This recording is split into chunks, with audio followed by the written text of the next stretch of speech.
I flew back to London from Cape Town the next night, and I remember a very lovely air stewardess looking after me. I was all over the place, just getting through lots of tissues and crying and crying. And then I thought, look, I've got to get a grip here and do something useful for Diana. And I decided the first thing that needed to be done was to find somebody to write and deliver the eulogy. And I had an address book, and I went through it, and I got to the end. And I thought, well, none of them are right. And then I had this sort of awful feeling that it was going to have to be me.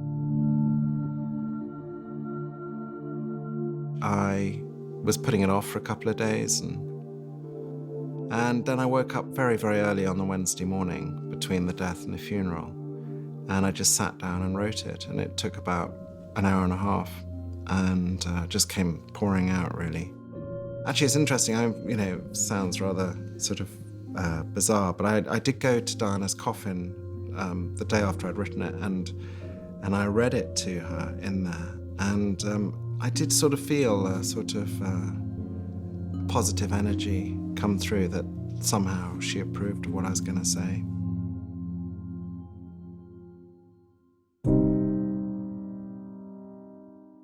The most important thing for me was the obvious reality that my sister wasn't around anymore, and I wanted to speak for her honestly and truly and fully.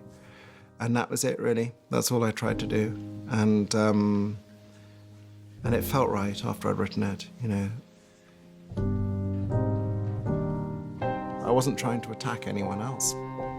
I mean, I just wanted to stipulate what a thoroughly wonderful person we had just lost. And if in comparison to that, other people felt badly about it, well, that was really not my issue. I was trying to just be loyal to Diana.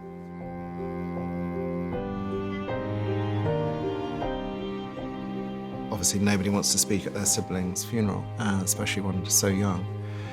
But the other thing was, I didn't know this would be the case. I was looking directly at William and Harry across her coffin as I delivered it. And that was very tough. In fact, in the final paragraph, I'd run out of energy and almost out of oxygen. I know it sounds rather overdramatic, but I had such a tightness overcoming me as I spoke because of the emotion, that by the end, in that last paragraph, I can still remember, actually, I had to punch each word, each syllable out of the base of my stomach with my muscles, because that was the only way I could get it out, really. And it was tough, you know. I'd practiced a few times to myself before, and even in practice, addressing my nephews about their mother was incredibly hard. But to see them both there was, that was tough, you know.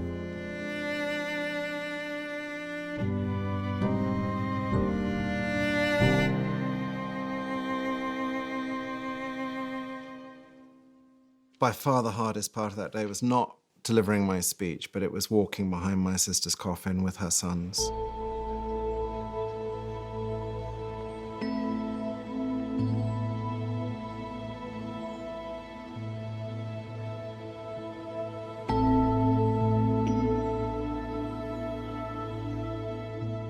Particularly in those days, Harry was this tiny little thing, and I was just so worried, you know.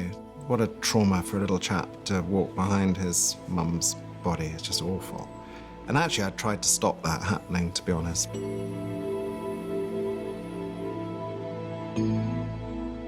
And it was very tough. You know, that was a very long walk. I don't know how long it was. I think it was about half an hour.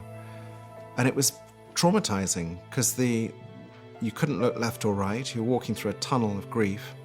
And there were thousands and thousands and thousands of people, and you walked through a different section, and there would be a different reaction. So I remember once, you could walk for 300 paces through silence, and then somebody would start wailing, and people would start really sobbing and crying out really lovely things to William and Harry. But it was very, very emotional.